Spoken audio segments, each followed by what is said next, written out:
ብዙ ወንዶች ክብር የሚመጣው ከገንዘብ ከጡንቻ ወይም ከሴቶች ነው ብለው ያስባሉ። ተሳስተዋል። አንዳንድ ባለጸጎች ይሳለቁባቸዋል። አንዳንድ ጠንካራዎች ችላ ይባላሉ። ድምፃቸውን ከፍ አድርገው የሚጮሁትም ቶለሬት ሲደረጉ፣ ሲቻሉ፣ ሲታገሷቸው ኖረዋል። ግን ፈጽሞ አይከበሩ። እውነተኛ ክብር የሚመጣው እነዚህን 7 የሳይኮሎጂካል መንገዶች ተገብር ብቻ ነው። እስከ መጨረሻው ተከታተሉኝ። ለቻናሉ አዲስ ከሆንክ የሰብስክራይብ እና የደውል ምልክቷን ተጫን። በዚህ ጉዳይ ላይ ሰፋ ያለ ነገር ማንበብ ከፈለክ ይህን መጽሐፍ ጽፌዋለሁ። ለማግኘት ዲስክሪፕሽን ላይ ያለውን የቴሌግራም ቻናል ሊንክ ተጫኑ። ወደ ቻናሌ ይወስዳል። መጽሐፉንም የምታገኝ ይሆናል። ከፍተኛ ዋጋ የሚሰጣቸው ወንዶች ስነ ልቦና። እውነተኛ ክብርን የምታገኝበት 7 መንገዶች። አንደኛ፣ ሌሎችን ከመቆጣጠራቸው በፊት ራሳቸውን ይቆጣጠራሉ። ደካማ ወንዶች ክፍሉን ለመቆጣጠር ይሞክራሉ። ጠንካራ ወንዶች ግን የራሳቸውን ስሜት ይቆጣጠራሉ። አንድ ወንድ ራሱን ማዘዝ ሲችል ሌሎች ያስተውሉታል፣ ቦታ ይሰጡታል። ራሱን ማዘዝ የማይችል ሰው ምንም ነገር ማዘዝ አይችልም። ሁለተኛ፣ ቃላቸውን ይጠብቃሉ። ታማኝነት በርግ ነው፣ ስለዚህም ዋጋ አለው። እመጣለሁ ብትል መምጣት አለብህ። ጨርሰዋለሁ ካልክ መጨረስ አለብህ። ሰዎች ከተሰጥኦ ይልቅ ወጥነትን ያከብራሉ። በቃል መገኘት ትልቅ ነገር ነው። ቃልህን ማክበር ያስፈልጋል። ቃልህን ማክበር ያስከብራል። ሰዎች ይህን ነገር ያስተውላሉ። ሶስተኛ፣ የማያቋርጥ ማረጋገጫ አስፈልጋቸውም። ዝቅተኛ ዋጋ ያለው ባህሪ ይጮሃል። እኔን ተመልከቱኝ ይላል። እኔ እንደዚህ ያደረኩ ይላል። ከፍተኛ ዋጋ ያለው ሰው ባህሪ ግን እንዲህ ይላል። የምገነባውን ተመልከቱት፣ ማን እንደሆንኩ ተመልከቱ ይላል። ያደረገውን ለማሳየት ይሞክራል እንጂ ለመውራት አይሞክርም። የተከበረ ወንድ ሙሉነት እንዲሰማው ላይክ፣ ምስጋና ወይም የሌሎችን አስተያየት ያስፈልገውም። ከውስጡ በሚመራ አቅጣጫ ይጓዛል። የማንም ማረጋገጫ ያስፈልገውም። የማንም። አራተኛ፣ በጫና ውስጥ መረጋጋትን ይመርጣሉ። ህይወት ቀላል ስትሆን ማንም ጥሩ ሊመስል ይችላል። ማንም ጎበዝ ሊመስል ይችላል። ህይወት ቀላል ስትሆን ማንም ጥሩ ሊመስል ይችላል። ማንም ጠንካራ ሊመስል ይችላል። ማንም ጎበዝ ሊሆን ይችላል። እንዲህ አይደለም ይሉት። አንበሳዎች በሌሉበት አንበሳ መሆን በጣም ቀላል ነው። ነገር ግን አንበሳ ባሉበት አንበሳ ለመሆን መሞከር አንበስነትን ይጠይቃል። ህይወት ቀላል ስትሆን ሁሉም ሰው ጠንካራ ነው።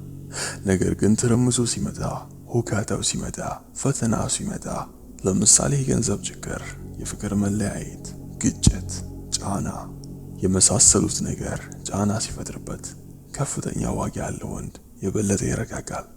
ደካማው ግን ጫናን አይችልም፣ ይፈነዳል፣ ጩኸትንም ያሰማል። ይህ የደካማነት ምልክት ነው። ሰዎች በማዕበል ውስጥ ረጋ ያለውን ሰው ያምናሉ፣ ያከብራሉ፣ ይከተላሉ። እኛ ሰዎች በጫና ውስጥ የማይናወጠውን ወንድ እንመርጣለን፣ እንከተላለን፣ እናከብረዋለን። ወታደሮች በጦርነቱ ጫናን ተቋቁሞ የሚረጋጋውን የጦር አዛዥ በልበ ሙሉነት ይከተላሉ። ነገር ግን ያው ሰው በዛ ጫና ውስጥ ቢፈራ ቢርበተበት ኖሮ ማንም አይከተለውም። ህይወትም ላይ እንደዛው ነው። በጫና ውስጥ የተረጋጋው ሰው ይከበራል፣ ቦታ ይሰጠዋል። ይህን ልምድ ለማዳበር መልሱ ግልጽ ነው። አንብበህ አታመጣውም። ቪዲዮዎችን ተመልክተህ አታመጣውም። ይህን ነገር ለማዳበር ከፈለክ ራስን ጫና ውስጥ የሚከት ቦታ ልትከት ይገባል። በዛ ብቻ ነው ይሄ ችሎታ ሊመጣ የሚችለው። ውድድሮችን ተወዳደር። ብዙ ሰዎች ባሉበት ሁኔታ፣ ለምሳሌ ቲያትር፣ ፕሬዘንቴሽን የመሳሰሉት ነገሮችን አድርግ። ከሁሉ ባለፈ ግን ውድድሮች ላይ ተሳተፍ። ስፔሻሊ የግጭት ውድድሮች ላይ። እዛም ጫናን እንዴት መቋቋም እንዳለብህ ትማራለህ። አምስተኛ፣ ደረጃና ድንበር አላቸው። ተስፋ መቁረጥ ባለበት ቦታ ላይ ከፍተኛ ዋጋ ያላቸው ወንዶች አይሆንም ማለትን ይችላሉ። ለመጥፎ ዕድሎች፣ ለመርዛማ ሰዎች፣ ለርካሽ ፈተናዎች፣ ለአለመከበር እምቢ ይላሉ። ድንበር ሌሎቹ እንዴት ትሪት እንዲያደርጉ ያስተምራቸዋል። የራስህን ድንበር ፍጠር፣ የራስህን ድንበር አስምር። ስድስተኛ፣ ዋጋን ይፈጥራሉ። ይህ ትልቁ ነው። ችግሮችን ይፈታሉ፣ ችሎታን ይገነባሉ። ገንዘብን ያገኛሉ፣ ሌሎችን ይረዳሉ፣ ስርዓቶችን ያሻሽላሉ። ቢዝነስ፣ ቤተሰብ፣ ጥበብ፣ አመራር፣ የሰውነት ጤንነት ምንም ይሁን ምን ሰዎችን ከፊት ያስቀድማሉ። ቲክቶክ ላይ የምታየው ጫጫታ አታለ ጫጫታ ልጆችን ያስደንቃል። ዋጋ ያለው ሰው ግን ጎልማሶችን ያስደንቃል። የሚከበሩትን ሰዎች ተመልከታቸው። ጡንቻ ያላቸው ሰዎች ብቻ አይደሉም። ፍርሃትን የሚጠቀሙት ብቻ አይደሉም። ፍርሃት ሊያስከብር ይችላል፣ እንድትጠላም ግን ሊያደርግህም ይችላል። የሚከበሩትን ሰዎች ጠይቅ። ምንጊዜም ቢሆን ሰዎችን መጀመሪያ የሚያስቀድሙ ሰዎች ሆኖ ትመለከተዋለህ። ስለዚህ ሰዎችን አስቀድም። አቅም ስለሌለህ አይደለም፣ መሪ ስለሆንክ እንጂ። 7ኛ ሳይደክሙ ሌሎችን ያከብራሉ። እውነተኛ ጥንካሬ ጭካኔ አያስፈልገውም። ከፍተኛ ዋጋ ያለው ወንድ አስተናጋጆችን በደግነት ይይዛል፣ በትኩረት ያዳምጣል፣ ትላልቅ ሰዎችን ያከብራል፣ ተጋላጮችን ይጠብቃል፣ ሰዎችን ሳያዋርድ አለመስማማትን ይችላል። ያ የጥንካሬና የክብር ውህደት ጥልቅ አክብሮትን ይፈጥራል። ተደብቀው ያለው ሚስጥር ይሄ ነው። እውነተኛ ክብር አብዛኛውን ጊዜ ጸጥ ያለ ነው። ሰዎች በአደባባይ ላይወድሱ ይችላሉ፣ ነገር ግን ኃላፊነት ላይ አደራ ይሰጠዋል። ምክርህን ይጠይቃሉ፣ በሌለህበት ስምህን ያነሳሉ። ስትገባ ትኩረታቸው ወደ አንተ ይሆናል።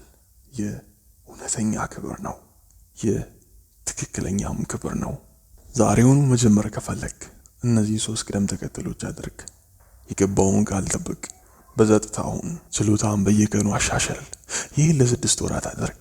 ሰዎች ሳይናገሩ ለውጥህን ይሰማሉ፣ ሳይነግሩ ለውጥህን ትመለከትባቸዋለህ።